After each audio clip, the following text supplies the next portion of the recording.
In the past 48 hours, the US-Iran situation has changed. The US has shifted from frequent strikes in Iran to sinking an Iranian warship. On the other, attack ships passing through the Strait of Hormuz and US military bases in several Gulf countries. And diplomatic institutions in European countries have also begun so-called defensive intervention. First of all, I'd like to invite Mr. Houbeau to talk to us about the current situation. I think it's basically within our expectations. The intensity has dropped a lot, whether it's the US and Israel's strikes or Iran's counterattack in the past 24 hours. The number of missiles launched has dropped to about 40. The number of suicide drones is less than 200, about 100. So this is different from the first 2 days. 28 or 48 hours. 48 hours are very different, as we mentioned before, in the first 48 hours. Both sides did their best to carry out a full-scale strike. Now that the focus has shifted to the number of sorties by the US and Israel are also decreasing every day, about 500 sorties per day. Of course, now the US and Israel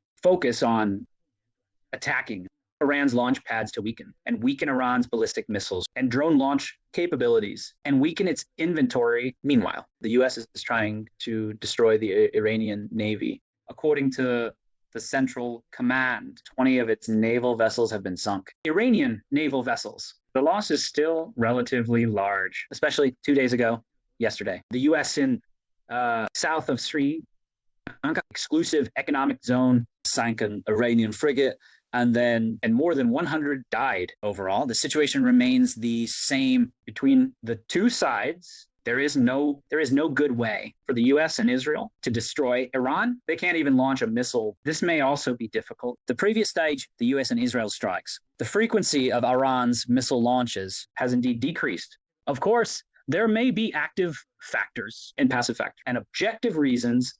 That is to say, Iran, based on the relevant videos, we can see that the Iranian soldiers are still relatively very courageous. Many of them were under the US and Israel's airstrikes and then launched missiles. In general, I think the current state for Iran, militarily speaking, not talking about politics, politically, it may be increasingly unfavorable to the US, but militarily speaking, it is becoming more and more unfavorable. What I want to emphasize first is that the US and Israel are in an aggressive war, while Iran is fighting against aggression. This should be distinguished. Our position is very firm. We firmly resist aggression, but technically, objectively, we cannot blindly believe in some fake news. Just because we want to believe, we believe in some fake news. Just like the recent battlefield situation, I think Iran is not in a favorable position. Iran's counterattack caused great political problems. That is to say, the US is being questioned at home and abroad. What is the purpose of this war? You said to strike first after the assassination. What is your purpose? If you say to completely destroy Iran's war capability, this is probably unrealistic. But the U.S. is still, so the U.S.'s goal is not clear now. In terms of politics, the U.S. facing more and more criticism at home and abroad, although the military strike seems to be successful. But I think that the pressure on the U.S. politically is increasing. First, the next step, I think it is necessary to withstand the U.S.'s strikes. Then we need to maintain our own, such as missiles, unmanned aerial vehicle production and launch capabilities. Only in this way can the war continue. Indeed, we can see on social media. For the United States, there are basically overwhelming criticism. Netizens at home are criticizing the legitimacy of launching this war, including that it violated international law. The most intense place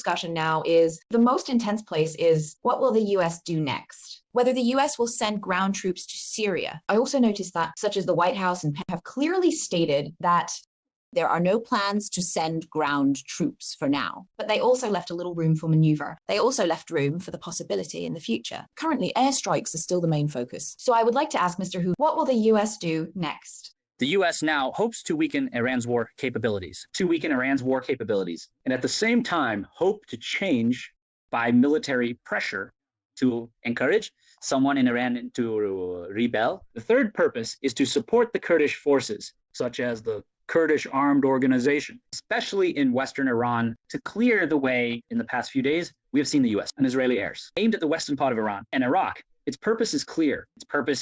Is to create opportunities, small-scale infiltration into Iran's territory, this ground troops, to create opportunities. But at present, I think the US, at least the US, has no large-scale plan to send ground troops. This idea, both sides, special forces, must have infiltrated long ago. Israel's infiltration of Iran has never stopped. The US may have special forces in Iraq, have been infiltrated in a small scale.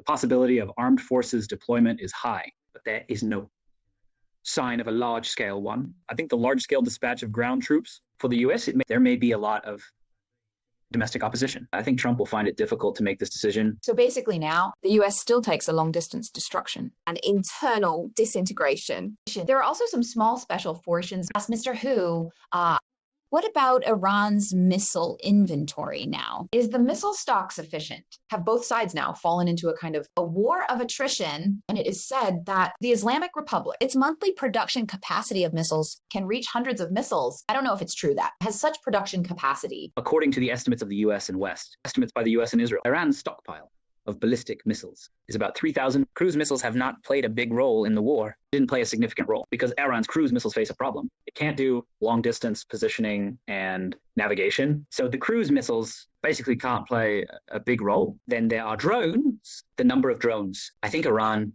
should have no problem and strong production capacity, and the inventory is strong. And the launch requirements are relatively low, but for ballistic, I think the problems it faces now is indeed the first aspect. The US and Israel have targeted Iran's ballistic, whether in terms of production capacity or launch capability, are targeted for strikes today. So this has led to the destruction of some missile stocks, and some launchers have been destroyed.